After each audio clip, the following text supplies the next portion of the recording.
नमस्कार दर्शक बंधु आपण मानक मो चैनल को स्वागत।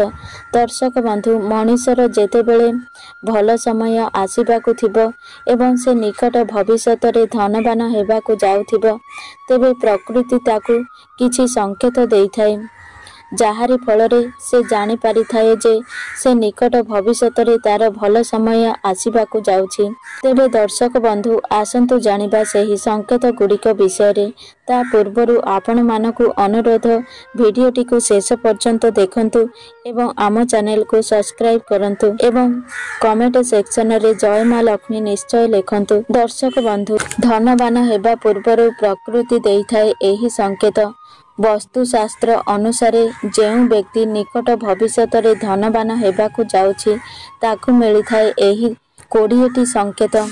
एही संकेत गुड़िक जदि मिलुछि तेबे बुझी जांतु जे आपणक जीवन रे किछि ना किछि बड़ हेबाकु जाउअछि एवं मां लक्ष्मी स्वयं आपणक घरे विराजमान हेबाकु जाउछंती।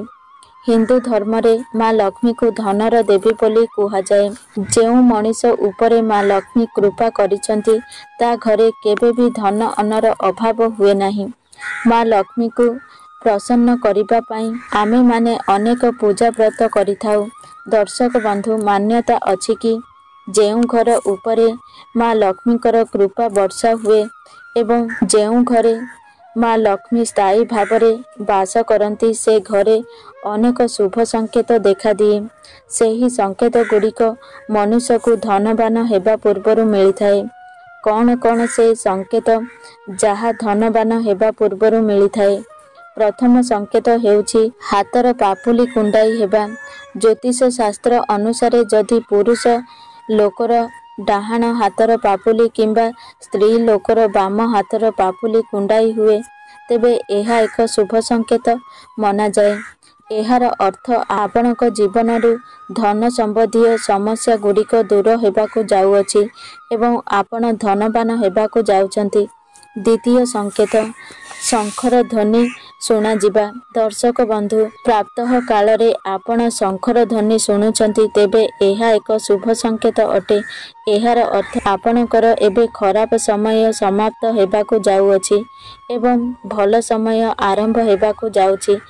एहा सह कौनसी ना कौनसी शुभ खबर निकट भविष्यत रे प्राप्त करिवे। तृतीय संकेत दर्शक बंधु जदि आपणक घरे किंबा घर बाहरे अचानक भावरे दल दल होई कला पिंपुड़ी बाहरुचंती एवं सेमाने खाद्य को मुहरे धरी बुलुचंती तेबे बुझी जांतु आपणकर भल समय आसीबाकु जाउअछि। चतुर्थ रे जदि सखाळु सखाळु गोमाता आपणक घर को आसंती तेबे एहा स्वयं भगवानक आशीर्वाद अटे। तेणु से गाई को रुटी किंबा घास खाइबा को दियंतु। एहार अर्थ आपणक उपरे मां लक्ष्मी प्रसन्न अछंती। 15 रे जदि हठात आपणक घरर गछ गुड़िक अधिक सबुज एवं छन छनिया होई बढ़िबाकु लागे तेबे बुझी जांतु जे आपणक घरर धन धान्य रे पूरिबाकु जाउअछि। षष्ठ रे झाड़ू को मां लक्ष्मीकर प्रतीक बोली कुहा जाए। जदि सखाळु सखाळु केउ कुंवारी कन्या झाड़ू लगाउथिबार देखिबाकु मिले तो बुझी जांतु जे आपण शीघ्र धनवान हेबाकु जाउछंती। एहार अर्थ मां लक्ष्मीकर कृपा आपण प्राप्त करिसंती। एबे ठारू आपणकर समस्त दुख कष्ट दूर हेबाकु जाउअछि। सप्तम रे सखाळु सखाळु आपण रास्ता रे टंका पड़िबार देखुचंती तेबे एहा मध्य धन आगमनर पूर्व सूचना अटे। एहार अर्थ खूब शीघ्र आपणक निकटकू टंका आसीबाकु जाउअछि। एहा व्यतीत ड्रेस पिंधिबा किंबा खोलिबा समय रे आपणकर पॉकेट किंबा पर्स रु टंका पड़ी जाए तेबे एहा मध्य धन प्राप्तिर संकेत अटे। अष्टम रे घरर मुख्य द्वार पाखापाखी आंब गछ उठे तेबे एहा मध्य लक्ष्मी प्राप्तिर संकेत अटे। ଏହା ଏକ ଶୁଭ ସଂକେତ ଅଟେ। ଏହାର ଅର୍ଥ ଆପଣଙ୍କ ଘରକୁ ଧନ ଆଗମନ ହେବାକୁ ଯାଉଅଛି। ନବମରେ ବିଲେଇ ଛୁଆ ଜନ୍ମ ଦେବା ମଧ୍ୟ ଶୁଭ ସଂକେତ ମନାଯାଏ। ଯଦି ବିଲେଇ ଆପଣଙ୍କ ଘରେ ଛୁଆ ଜନ୍ମ ଦିଏ, ଏହା ଏକ ଶୁଭ ସଂକେତ ଅଟେ। ଏହାର ଅର୍ଥ ଆଗକୁ ଆପଣ କୌଣସି ନା କୌଣସି କାର୍ଯ୍ୟରେ ସଫଳତା ସହ ଧନ ମଧ୍ୟ ପ୍ରାପ୍ତ କରିବେ। ଦଶମରେ ଯଦି ଆପଣଙ୍କ ଘର କାନ୍ଥରେ 3ଟି ଝିଟିପିଟି ଏକା ସହ ଦେଖାଦିଏ, ତେବେ ଏହା ଏକ ଶୁଭ ସଂକେତ ଅଟେ। ଏହା ଲକ୍ଷ୍ମୀ ଆଗମନର ପୂର୍ବ ସୂଚନା ଅଟେ। କୁହାଯାଏ କି ଏହି 3ଟି ଝିଟିପିଟି ଯଦି ଜଣେ ଅନ୍ୟ ଜଣଙ୍କର ପିଛା କରୁଥାଏ, ତେବେ ଏହା ମଧ୍ୟ ଶୁଭ ସଂକେତ ଅଟେ। ଏହା ଘରର ଉନ୍ନତିର ପୂର୍ବ ସୂଚନା ଅଟେ। ଦୀପାବଳି ଦିନ ତୁଳସୀ ଗଛ ନିକଟରେ ଝିଟିପିଟି ଦେଖାଦେବା ଅତ୍ୟନ୍ତ ଶୁଭ ହୋଇଥାଏ। ଏହା ଧନ ପ୍ରାପ୍ତିର ପୂର୍ବ ସୂଚନା ଅଟେ। 11ରେ ମା ଲକ୍ଷ୍ମୀଙ୍କର ବାହନ ପେଚା ଯଦି ଆପଣଙ୍କୁ ଅନେକ ଦିନରୁ ଦେଖାଦେଉଛି, ତେବେ ଏହାର ଅର୍ଥ ଆପଣଙ୍କ ଘରକୁ ମା ଲକ୍ଷ୍ମୀଙ୍କର ଆଗମନ ହେବାକୁ ଯାଉଅଛି ଏବଂ ଆପଣଙ୍କୁ ଖୁବ୍ ଶୀଘ୍ର ଅପାର ଧନ ସମ୍ପତ୍ତି ପ୍ରାପ୍ତ ହେବାକୁ ଯାଉଅଛି।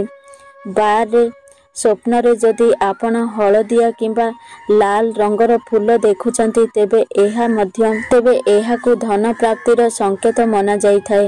ସ୍ୱପ୍ନରେ ମନ୍ଦିର ଦେଖିବା ଅତ୍ୟନ୍ତ ଶୁଭ ହୋଇଥାଏ। ଏହା ଧନ ପ୍ରାପ୍ତି ଏବଂ ଆଧ୍ୟାତ୍ମିକ ଉନ୍ନତିର ସଂକେତ ଅଟେ। ସ୍ୱପ୍ନରେ ନାଲି ଶାଢ଼ୀ ପିନ୍ଧିଥିବା ସ୍ତ୍ରୀ ଲୋକଙ୍କୁ ଦେଖିବା ଅର୍ଥ ମା ଲକ୍ଷ୍ମୀଙ୍କର କୃପା ଆପଣଙ୍କ ଉପରେ ବର୍ଷା ହେବାକୁ ଯାଉଅଛି। ସ୍ୱପ୍ନରେ ପାହାଡ଼ ଚଢ଼ିବାକୁ ସଫଳତା ପ୍ରାପ୍ତିର ସୂଚନା ମନାଯାଏ। 13ରେ ଯଦି ଆପଣ ସକାଳୁ ସକାଳୁ କୁକୁରକୁ ରୁଟି ମୁହଁରେ ଧରି ବୁଲିବାର ଦେଖୁଛନ୍ତି, ତେବେ ଏହାର ଅର୍ଥ ଆପଣଙ୍କୁ ଅଜଣା ସ୍ରୋତରୁ ଧନ ଲାଭ ହେବାକୁ ଯାଉଅଛି। 14ରେ ଯେଉଁ ବ୍ୟକ୍ତି ଉପରେ ମା ଲକ୍ଷ୍ମୀଙ୍କ କୃପା ବର୍ଷା ହେବାକୁ ଯାଏ, ତାର ନିଦ ବ୍ରହ୍ମ ମୁହୂର୍ତ୍ତରେ 3ଟାରୁ 5ଟା ଭିତରେ ଖୋଲିଯାଏ। ଶାସ୍ତ୍ରରେ ମଧ୍ୟ କୁହାଯାଇଛି, ଯେଉଁ ବ୍ୟକ୍ତିର ନିଦ ବ୍ରହ୍ମ ମୁହୂର୍ତ୍ତରେ ଭାଙ୍ଗିଯାଏ, ତା ଜୀବନରେ ଦୁଃଖର କଳା ବାଦଲ ଧୀରେ ଧୀରେ ଦୂର ହୋଇଯାଏ ଏବଂ ସବୁ କିଛି ଠିକ୍ ହେବାକୁ ଲାଗେ ଏବଂ ସେ ବ୍ୟକ୍ତିକୁ ସଫଳତା ପ୍ରାପ୍ତ ହୁଏ। ଯଦି ଆପଣଙ୍କୁ ସ୍ୱପ୍ନରେ ଶୁଆ ଦେଖାଦେଉଛି, ତେବେ ଏହା ମଧ୍ୟ ଏକ ଶୁଭ ସଂକେତ ଅଟେ। ଯଦି ଆପଣ ସ୍ୱପ୍ନରେ ଶୁଆ ଦେଖୁଛନ୍ତି, ତେବେ ଆପଣ ଜାଣନ୍ତୁ ଆପଣଙ୍କ ଆର୍ଥିକ ସ୍ଥିତିରେ ସୁଧାର ଆସିବାକୁ ଯାଉଛି ଏବଂ ମା ଲକ୍ଷ୍ମୀଙ୍କର କୃପା ପ୍ରାପ୍ତ ହେବାକୁ ଯାଉଛି। ଆପଣ ଶୀଘ୍ର ହିଁ ଧନବାନ ହେବାକୁ ଯାଉଛନ୍ତି। ମା ଲକ୍ଷ୍ମୀ ଆପଣଙ୍କ ଉପରେ କୃପା ବର୍ଷା କରିବାକୁ ଯାଉଛନ୍ତି। 17ରେ ଯଦି ଆପଣଙ୍କୁ ଶଙ୍ଖଚିଲ କିମ୍ବା ହଳଦୀ ବସନ୍ତ ଦେଖାଦିଏ, ତେବେ ଏହା ମଧ୍ୟ ଲକ୍ଷ୍ମୀ ପ୍ରାପ୍ତର ସୂଚନା ଅଟେ। 18ରେ ଯଦି ଆପଣ କିଛି ଶୁଭ କାର୍ଯ୍ୟରେ ଯିବା ସମୟରେ ଆପଣଙ୍କୁ କେହି କିନ୍ନର ଦେଖାଦିଏ, ତାହା ମଧ୍ୟ ଶୁଭ ସଂକେତ ଅଟେ। ଏମିତିରେ ଯଦି କିନ୍ନର ଦେଖୁଛନ୍ତି, ତେବେ ତାକୁ କିଛି ଟଙ୍କା ଦିଅନ୍ତୁ ଏବଂ ତାର ଆଶୀର୍ବାଦ ପାଇଲେ ଆପଣଙ୍କର ନ ହେଉଥିବା କାମ ମଧ୍ୟ ଆପଣଙ୍କୁ ସଫଳତା ମିଳିବ।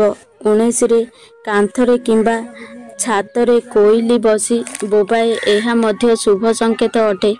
ଏହାର ଅର୍ଥ ଆପଣଙ୍କ ସଞ୍ଚିତ ଧନରେ ବୃଦ୍ଧି ହେବାକୁ ଯାଉଅଛି।